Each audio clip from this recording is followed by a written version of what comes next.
दोस्तों, अगर हमसे कोई पूछे कि वो कौन सा इस्लामिक देश है जो कि इंडिया का सबसे अच्छा और भरोसेमंद दोस्त है, तो शायद हम सभी एक ही जवाब देंगे कि देश का नाम है बांग्लादेश। इंडिया और बांग्लादेश का रिलेशन स्पेशल है और दोनों देशों के बीच ये रिलेशन और भी स्ट्रांग होता जा रहा है, क्योंकि इस दोस्ती को और भी स्ट्रांग करने के लिए दोनों देशों की सरकारों की तरफ से कुछ ना कुछ इनिशिएटिव लिया जाता रहता है।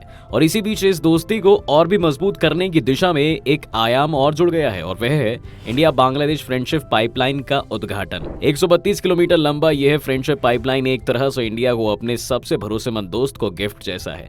18 मार्च 2023 को इंडिया के प्राइम मिनिस्टर नरेंद्र मोदी और बांग्लादेश की प्राइम मिनिस्टर शेख हसीना ने वीडियो कॉन्फ्रेंसिंग के जरिए इंडिया बांग्लादेश फ्रेंडशिप पाइपलाइन का उद्घाटन भी किया। दोस्तों, इस वीडियो में हम आपको इस फ्रेंडशिप प्रोजेक्ट की सारी जानकारी विस्तार से देने वाले हैं और साथ ही हम आपको ये भी बताएंगे कि आखिरकार इंडिया बांग्लादेश फ्रेंडशिप पाइपलाइन के कंस्ट्रक्शन से इंडिया ने कितना बड़ा गेम खेल दिया है।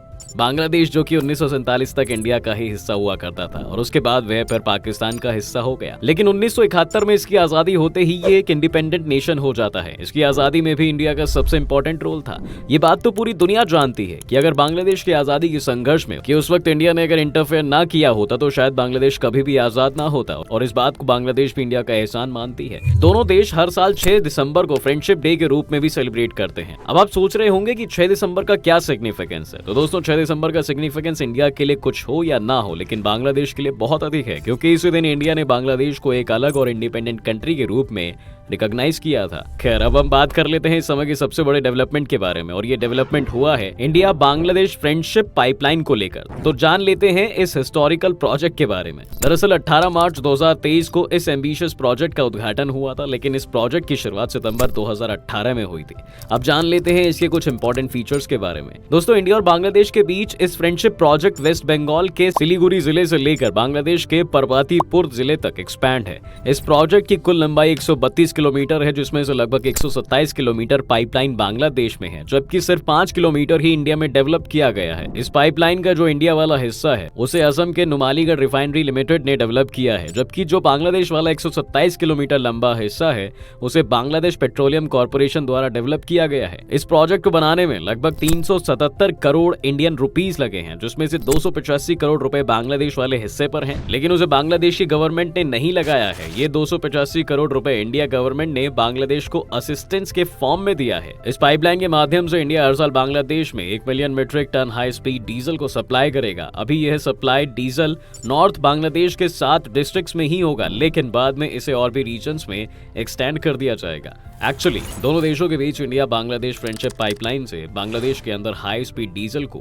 सेल करने के लिए अगले 15 साल के लिए डील है। इसका यह मतलब नहीं हुआ कि 15 साल के बाद इसे बंद कर दिया जाएगा। 15 साल पूरे होने के बाद इसे आगे भी एक्सटेंड किया जा सकता है। इस डील में इसका भी इंतजाम है। दोस्तों, इस प्रोजेक्ट से दोनों देशों को बेनिफिट होने वाला है। इससे बांग्लादेश की इकोनॉमिक एक्टिविटीज को एक बूस्ट मिलेगा। उसकी एनर्जी सिक्योरिटी को लेकर जो भी प्रॉब्लम्स थे वो भी कम होंगे। एनर्जी सिक्योरिटी होने से बांग्लादेश के दूसरे क्षेत्रों में भी जो एक्टिविटी है वो भी और फास्ट होंगी। तो दोस्तों, ये तो रही बांग्लादेश के पर्सपेक्टिव से India Bangladesh friendship pipeline project की इंपॉर्टेंस। अब हम समझ लेते हैं कि इससे इंडिया को क्या क्या बेनिफिट होने वाले हैं। देखो, एक तो रिलेशन तो इंप्रूव होगा ही, और साथ ही दोनों देशों के बीच कनेक्टिविटी भी अच्छी होगी। लेकिन इन सब के होने के बावजूद जब तक कुछ इकोनॉमिक बेनिफिट्स हमें नहीं होंगे, इस प्रोजेक्ट का कुछ खास मतलब नहीं होता, क्योंकि इसमें हमने 377 करोड़ रुपए का इन्वेस्टमेंट किया है। तो इससे इंडिया को ये इकोनॉमिक बेनिफिट होगा कि इंडिया गवर्नमेंट कंपनीज जो कि ऑयल कंपनीज हैं, उन्हें बांग्लादेश के रूप में ऑयल को सेल करने के लिए मार्केट मिल गया है। फिलहाल ये मार्केट अभी 15 साल के लिए है, लेकिन इसे बाद में एक्सटेंड भी किया जा सकता है। और बांग्लादेश की गवर्नमेंट ने तो इंडियन ऑयल यानी कि IOCL को G2G यानी कि government to government oil exporter company के रूप में रिकॉग्नाइज कर लिया है। India Bangladesh other project. दोस्तों, जैसा कि हम जानते हैं कि इंडिया और बांग्लादेश एक दूसरे के स्ट्रैटेजिक अलायंस होने के साथ ही साथ इनके बीच स्पेशल रिलेशन भी है। तो ऐसे कई सारे प्रोजेक्ट्स जो दोनों देशों के बीच एस्टैब्लिश्ड हुए हैं, जिससे इनके रिलेशन और भी स्ट्रॉन्ग हुए हैं। रेल कनेक्टिविटी की बात करें तो 1965 के बाद दोनों देशों के बीच रेल कनेक्टिविटी को रोक दिया गया था, लेकिन प्राइम मिनिस्टर नरेंद्र मोदी और बांग्लादेश की प्राइम मिनिस्टर शेख हसीना के इनिशिएटिव की वजह से रेल कनेक्टिविटी दोबारा से शुरू होने जा रही है। आपको बता दें, इंडिया बांग्लादेश के बीच अखुरा अगरतला रेल लिंक पर काफी काम तेजी से बढ़ रहा है। India Bangladesh friendship pipeline project के उद्घाटन के समय प्रधानमंत्री मोदी जी ने इस बात का भी जिक्र किया था कि कैसे रेल कनेक्टिविटी की हेल्प से कोविड महामारी के वक्त इंडिया ने बांग्लादेश को ऑक्सीजन और दूसरी सामग्री भेजी टेक्नोलॉजी थी। अगर हम इन दोनों देशों के बीच इलेक्ट्रिसिटी की बात करें तो इंडिया हर साल बांग्लादेश को 11 मेगावाट की इलेक्ट्रिसिटी सप्लाई करता है। मैत्री सुपर थर्मल पावर प्लांट का एक यूनिट बनकर तैयार हो चुका है, जबकि इसकी पूरी यूनिट पर काम चल रहा है। दोस्तों, क्या आपको पता है कि इंडिया बांग्लादेश का पूरे विश्व में सबसे बड़ा डेवलपमेंट पार्टनर है? और वहीं अगर हम दोनों देशों के बीच होने वाले ट्रेड की बात करें तो बांग्लादेश इंडिया का साउथ एशिया में सबसे बड़ा ट्रेड पार्टनर है।